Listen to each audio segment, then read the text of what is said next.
Un débrayage d'une quarantaine de minutes et une pétition. C'est de cette façon qu'une partie de la communauté éducative du lycée Jean Perrin a décidé d'apporter son soutien au conseiller principal d'éducation en congé maladie.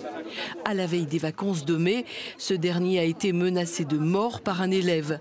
Des faits de violence qui ont tendance à se multiplier au sein des établissements scolaires et qui ne doivent pas être banalisés.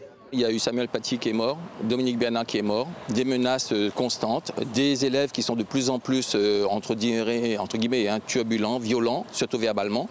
Et nous sommes un lycée professionnel. Ce sont quand même des gamins qui ont 1m80, qui sont assez costauds. Il ne s'agit pas de l'école primaire ici.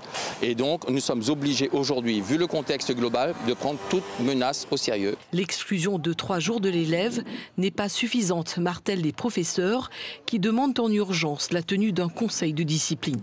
Nous estimons que plutôt que de faire cette exclusion seule dans son coin, on aurait préféré la tenue d'un conseil de discipline où toutes les parties auraient été entendues, il y aurait eu des éléments contradictoires et à ce moment-là, la sanction aurait été collégiale. Là, en fait, le ressenti de la famille, c'est qu'apparemment, ce serait notre collègue tout seul qui aurait pris une décision. Or, ce n'est absolument pas le cas. La proviseure du lycée Jean Perrin n'a pas souhaité d'interview, mais précise qu'un conseil de discipline aura bien lieu.